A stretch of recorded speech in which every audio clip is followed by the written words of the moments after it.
जय हिंद साथियों, मैं चंदा। आज हम क्लास 6 एनसीईआरटी हिस्ट्री का चैप्टर नंबर 10 का पार्ट 2 को जानेंगे। जो पार्ट 10 है इमारतें, चित्र तथा किताबें। तो पार्ट 1 में हम जाने थे इमारतें, यानी मुख्यतः जाने थे लौह स्तंभ के बारे में। उसके बाद स्तूप के बारे में जानेंगे।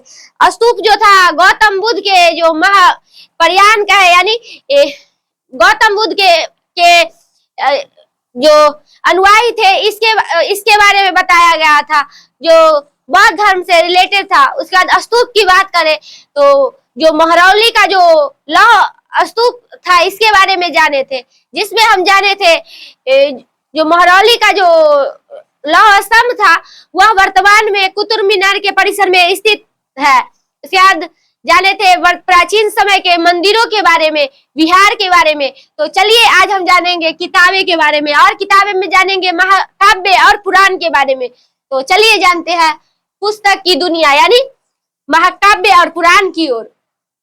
तो इस युग में कई प्रसिद्ध महाकाव्य की रचना की गई, यानी आज से लगभग 1500 वर्ष पूर्व कई महाकाव्य की रचना की गई। तो महाकाव्य क्या होता है इसके बारे में जानेंगे, और जो महाकाव्य किस लिए लिखा जाता था इसके बारे में जानेंगे।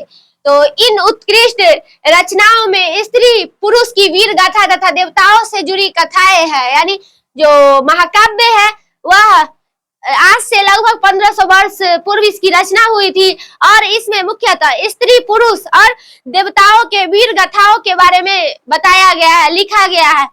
तो इसमें एक मुख्य उदाहरण की बात करें तो वह स्त्री थी मीराबाई, इनके बारे में बताया गया है। उसके बाद भगवान श्री राम के बारे में बताया गया है महाकाव्य में। उसके बाद पांडवों के बारे में बताया गया है। तो चलिए हम जानते हैं जो प्राचीन समय के एक महाकाव्य था इसके बारे में। तो लगभग 1800 वर्ष पूर्व, यानी आज से लगभग 1800 वर्ष पूर्व एक प्रसिद्ध तमिल महाकाव्य, यानी एक प्रसिद्ध तमिल महाकाव्य था शिल्पाधिकारम की रचना इलांगो कवि द्वारा किया गया था।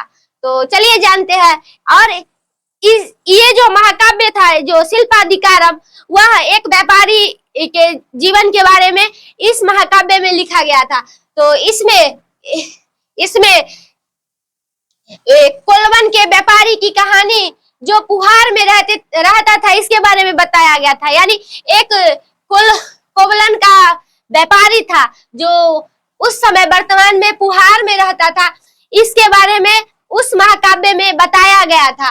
तो चलिए हम जानते हैं महाकाव्य क्या होता है इसके बारे में। तो महाकाव्य एक विस्तृत कविता है, यानी एक विस्तृत यानी विस्तार कविता है, जिसमें महान व्यक्ति के जीवन, संघर्षों, विजय और आदर्शों का काव्यात्मक वर्णन किया गया है। यानी प्राचीन समय में जो महान व्यक्ति होते थे, जैसे राजा हो गए, प्राचीन समय के जो भगवान हो गए, इन सभी के बारे में और इनके संघर्षों के बारे में, विजय के बारे में, आदर्शों के बारे में काव्यात्मक वर्णन किया जाता था। तो उस समय दो महाकाव्य थे, जिसमें एक संस्कृत साहित्य में लिखे गए थे और दूसरा था हिंदी साहित्य में लिखे गए। तो चलिए हम जानते हैं संस्कृत जो साहित्य के जो महाकाव्य है इसके बारे में। तो इसमें एक था रामायण, जो महर्षि वाल्मीकि द्वारा रचित है, यानी प्राचीन समय के एक संस्कृत साहित्य का महाकाव्य था रामायण, जो महर्षि वाल्मीकि द्वारा लिखा गया था। और इसमें जो भगवान श्री राम जी थे, इनके वनवास के बारे में, इनके जीवन के बारे में वर्णन किया गया था। उसके बाद दूसरे महाकाव्य की बात करें तो एक था महाभारत, जो 5 पांडवों के बारे में बताया गया था और कुरुवंश के बारे में बताया गया था। जिसके रचनाकार की बात करें तो इसके रचनाकार थे वेद व्यास जी। तो इसको याद रखिएगा। अब चलिए जानते हैं हिंदी साहित्य के बारे में, जो हिंदी में जो महाकाव्य लिखा गया था इसके बारे में। तो हिंदी साहित्य के महाकाव्य थे रामचरितमानस, जिसके रचनाकार की बात करें तो गोस्वामी तुलसीदास। तो इसको याद रखिएगा। आज से पूछा जाए जो रामचरितमानस जो महाकाव्य है उसके रचनाकार कौन है, तो उसके रचनाकार है गोस्वामी तुलसीदास। तो चलिए अब प्राचीन समय के जो दूसरे महाकाव्य थे इसके बारे में जानते हैं, इसके कवि के बारे में जानते हैं। तो उस समय एक और महाकाव्य था जो तमिल महाकाव्य जिसे कहते थे, यानी एक ये जो तमिल का जो शिल्पाधिकारम जो रचना किया गया था इलांगो के कवि द्वारा, उसके बाद वही उसी समय एक और महाकाव्य की रचना हुई थी जो तमिल महाकाव्य मेनी मेखलाई को लगभग 1400 वर्ष पूर्व तमिल का एक व्यापारी जो शीतले सतनार द्वारा लिखा गया था। यानी उस समय एक और महाकाव्य की रचना की गई थी जो लगभग 1400 वर्ष पूर्व था, और इसमें एक तमिल, और इस महाकाव्य की रचना की बात करें तो उस समय एक तमिल व्यापारी था जो शीतले सतनार था, इनके द्वारा इस महाकाव्य की रचना की गई थी, यानी मणि मेखलाई महाकाव्य की रचना की गई थी। और इस जो महाकाव्य था इसमें एक जो कवि थे कोवलन तथा माधवी की बेटी की कहानी के बारे में बताया गया था। यानी जो हम प्राचीन समय के जो फर्स्ट महाकाव्य के बारे में बताए थे, जो कोवलन के व्यापारी के बारे में बताया गया था, और वही उसके बाद एक और महाकाव्य था जो मेनी मेखलाई, उसमें जो कोवलन तथा माधवी की बेटी की कहानी के बारे में मुख्यतः बताया गया था। और उस समय जो मैसेज को कैसे भेजा जाता था इसके बारे में जानेंगे। तो प्रसिद्ध महाकाव्य मेघदूत, जो उस समय के जो एक प्रसिद्ध महाकाव्य था मेघदूत, उसके रचनाकार की बात करें तो उसके रचनाकार थे कालिदास। और जो इस महाकाव्य में बताया गया था एक विरही प्रेम बादल को अपना संदेश वाहक बनाने के लिए कल्पना करता है। यानी जो दूसरा जो महाकाव्य है वह महाकाव्य प्रेम प्रसंग के बारे में बताया गया था। इसके बारे में जो कवि थे महाकाव्य के, उन्होंने प्रेम प्रसंग के बारे में बताए थे। वही मेघदूत जो के रचनाकार की बात करें वो कालिदास थे। उन्होंने इस जो उनके द्वारा जो मेघदूत रचा गया था उसमें बताए गए थे एक विरही प्रेम बादल को अपना संदेश वाहक बनाने की कल्पना करता है। यानी प्राचीन समय में जो बादल द्वारा मतलब मैसेज भेजने की कल्पना करता था, जैसे आज हम मोबाइल के माध्यम से मैसेज एक जगह से दूसरे जगह भेजते हैं, उससे पहले की बात करें तो कबूतरों द्वारा खत भेजा जाता था, और उससे पूर्व की बात करें तो संदेश एक मतलब बादल के द्वारा कल्पना करके भेजा जाता था। तो वही कालिदास ने बताए हैं। तो कालिदास की अधिकतर जो रचना थी वह संस्कृत भाषा में की गई थी, तो इसको याद रखिएगा।